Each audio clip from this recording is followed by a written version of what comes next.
राधे राधे, जय श्री कृष्णा। आप सभी का मेरे YouTube चैनल पर हार्दिक स्वागत है। भगवान श्री हरि की कृपा सदा आप और आपके परिवारजनों पर बनी रहे। आप सदा स्वस्थ रहें, खुश रहें और आने वाला नया साल 2023 आप सबके लिए बहुत सारी खुशियां लेकर आए। आपकी सभी परेशानियों को भगवान दूर करें और आपको भक्ति मार्ग पर भगवान अग्रसर करें और आपकी हर मनोकामनाओं को पूर्ण करें। पौष मास को बहुत ही पवित्र महीना माना गया है। इस मास में मनाए जाने वाले त्योहार एवं व्रत का विशेष महत्व है। इन सभी में एकादशी व्रत को अत्यंत फलदायी माना जाता है।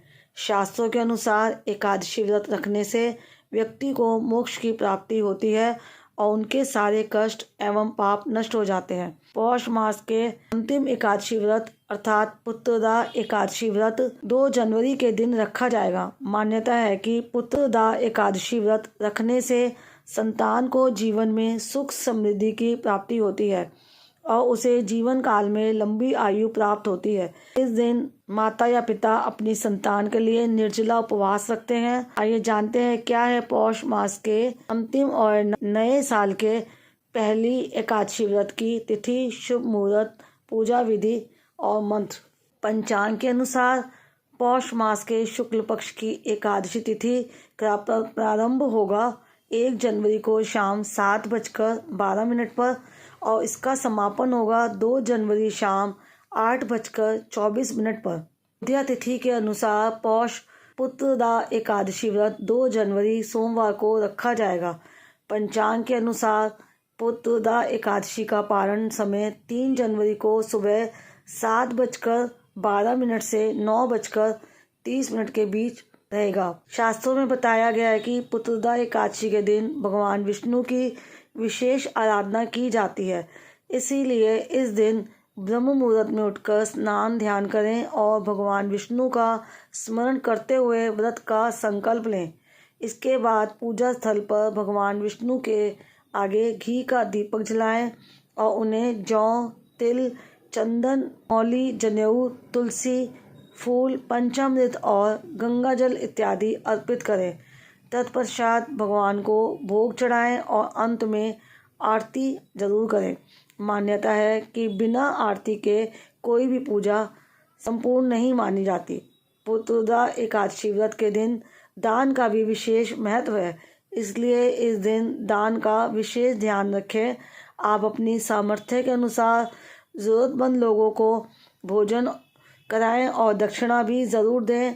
और पारण एकादशी वाले दिन किया जाता है तो पारण के समय भी आप भोजन में अनाज का, वस्त्रों का या फिर किसी बर्तन का या फिर सामर्थ्य अनुसार जरूरतमंद लोगों को भोजन या दक्षिणा जरूर प्रदान करें।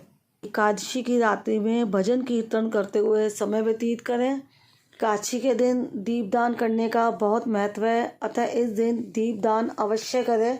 इस व्रत के पुण्य प्रभाव से व्यक्ति तपस्वी तथा विद्वान होकर आदि पाकर अपार धन संपत्ति का मालिक बनता है। एकादशी वाले दिन जिन मंत्रों का प्रयोग किया जाता है वो इस प्रकार है। ओम नमो भगवते वासुदेवाय, ओम विष्णवे नमः, श्री कृष्ण गोविंद हरे मुरारी, हे नाथ नारायण वासुदेवा, ओम नमो नारायणा। इनमें से आप किसी भी मंत्र का एकादशी के दिन जाप जरूर करें और पूरा दिन श्री हरि के ध्यान में ही अपना दिन बिताएं। एकादशी व्रत की कथा। भद्रावती नामक नगरी में सुकेतुमान नाम का एक राजा राज्य करता था। उसके कोई पुत्र नहीं था। उसकी स्त्री का नाम शैव्या था। वह निपुति होने के कारण सदैव चिंतित रहा करती थी। राजा के पितर भी रो रो कर पिंड लिया करते थे और सोचा करते थे कि इसके बाद हमको कौन पिंड देगा। राजा को कोई भाई बांधव, धन, हाथी, घोड़े, राज्य और मंत्री इन सब में से किसी से भी संतोष नहीं होता था। वह सदैव यही विचार करता था कि मेरे मरने के बाद मुझको कौन पिंडदान करेगा। बिना पुत्र के पितरों और देवताओं का ऋण मैं कैसे चुका सकूंगा। जिस घर में पुत्र ना हो उस घर में सदैव अंधेरा ही रहता है। इसलिए पुत्र उत्पत्ति के लिए यत्न करना चाहिए। मनुष्य ने पुत्र का मुख देखा है वह धन्य है। उसको इस लोक में यश और परलोक में शांति मिलती है। अर्थात उसके दोनों लोग सुधर जाते हैं। पूर्व जन्म के कर्म से ही इस जन्म में पुत्र, धन आदि प्राप्त होते हैं। राजा इसी प्रकार रात दिन चिंता में लगा रहता था। एक समय तो राजा ने अपने शरीर को त्याग देने का निश्चय किया, परंतु आत्मघात को महान पाप समझकर उसने ऐसा नहीं किया। एक दिन राजा ऐसा ही विचार करता हुआ अपने घोड़े पर चढ़कर वन को चल दिया तथा पक्षियों और वृक्षों को देखने लगा। उसने देखा कि वन में मृग, व्याघ्र, सुअर, सिंह, बंदर, सर्प आदि सब भ्रमण कर रहे हैं। हाथी अपने बच्चों और हथनियों के बीच घूम रहा है। इस वन में कहीं तो गीदड़ अपने कर्कश स्वर में बोल रहे हैं, कहीं उल्लू ध्वनि कर रहे हैं। वन के दृश्यों को देखकर राजा सोच विचार में लग गया। इसी प्रकार आधा दिन बीत गया। वह सोचने लगा कि मैंने कई यज्ञ किए, ब्राह्मणों को स्वादिष्ट भोजन से तृप्त किया, फिर भी मुझको दुख प्राप्त क्यों?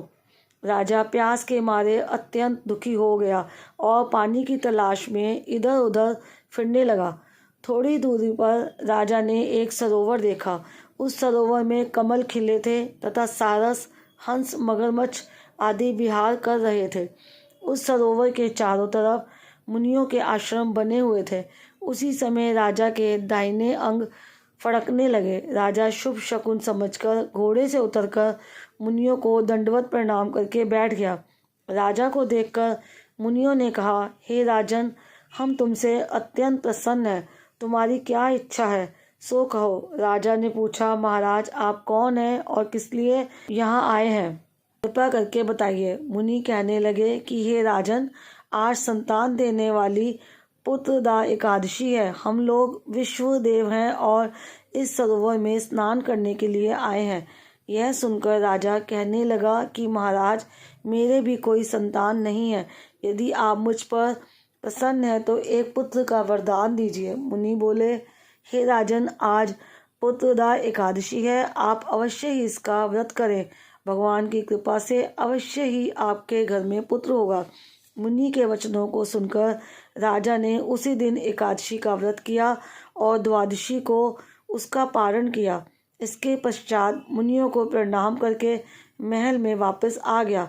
कुछ समय बीतने के बाद रानी ने गर्भ धारण किया और 9 महीने के पश्चात उनके एक पुत्र हुआ।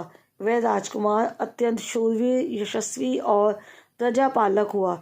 श्री कृष्ण बोले, हे राजन, पुत्र की प्राप्ति के लिए पुत्रदा एकादशी का व्रत करना चाहिए। जो मनुष्य इस मातम्य को पढ़ता या सुनता है, उसे अंत में स्वर्ग की प्राप्ति होती है। उम्मीद करती हूँ आज की ये वीडियो आपको पसंद आई होगी। वीडियो अच्छी लगी है तो वीडियो को लाइक करें, ज़्यादा से ज़्यादा शेयर करें।